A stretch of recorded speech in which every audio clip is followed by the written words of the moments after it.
G'day you lot, it's Monday, and I haven't made a video in a very long time.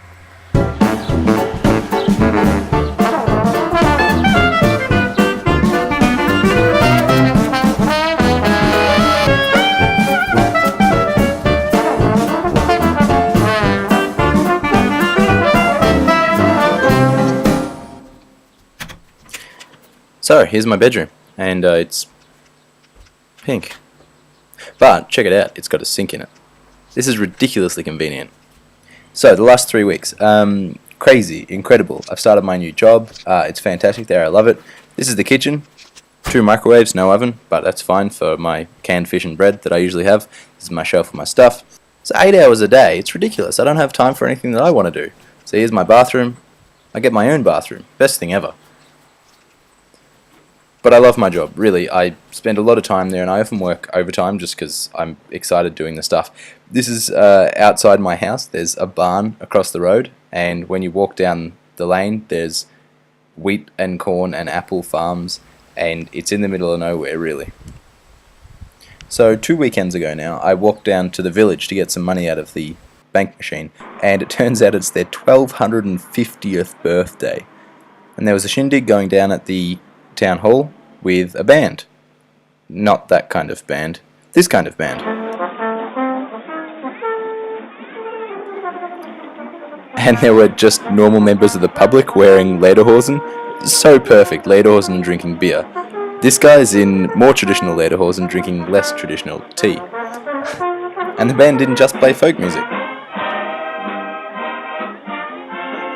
And then this guy walked past with a Clifton bicycle, which was like the first ever bicycle. And then I walked home through this field and saw this. This place is everything I've ever wanted. And then this was just outside work. Outside work I say because unfortunately I'm not allowed to take footage inside work. Too many state secrets. And this, and it's just everywhere all the time. Whenever you look up in the sky there's a Zeppelin flying over. And that guy I met before in the lederhosen turned out to be a pretty important member of the Clifton Music Verein. So the next day I went to their practice and they gave me a trumpet. Unfortunately at this point my telephone struggles to make 25 frames a second, but then Sam and Nicola came over and we all went to the Zeppelin Museum. So cool! They had a replica of the inside of the Hindenburg, so I got to actually walk around through the cabins and sit in some of the chairs and feel what it was like to be in Indiana Jones. Everything was absolutely optimized for weight. Everything had holes in it made out of super light aluminium. And there were pictures of these badasses climbing around on the outside of a flying Zeppelin. And these badasses wearing, whatever they're wearing. And everything was Art Deco.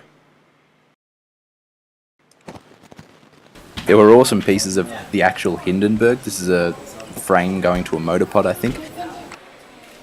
And there were sections of frame of the Zeppelin showing its construction. And I got to pretend I was captain for a bit. And here are Nick and Sam learning about buoyancy. Too much! And there again was the Zeppelin. And the Dornier DO-31 vertical takeoff and landing transport aircraft. While the aircraft actually did get off the ground, unfortunately the idea didn't. Right, so I got through that as quickly as I could. A lot's happened in the last 3 weeks, but I've only got 20 seconds left of the video and I'd really like to introduce a new topic of discussion. Corporate responsibility.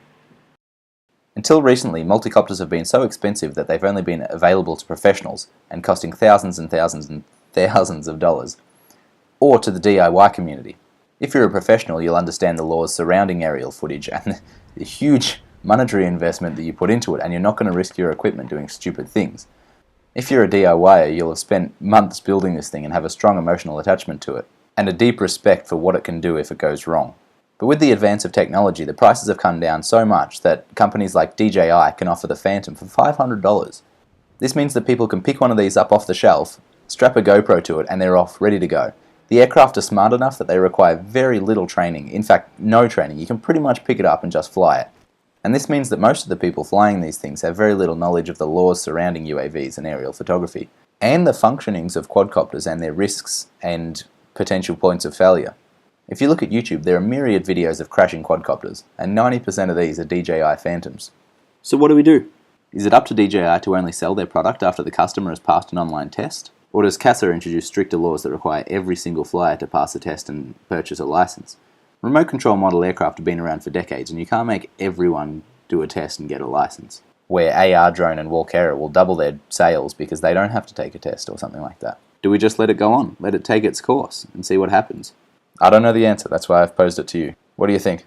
Ta-ta for now, bye-bye.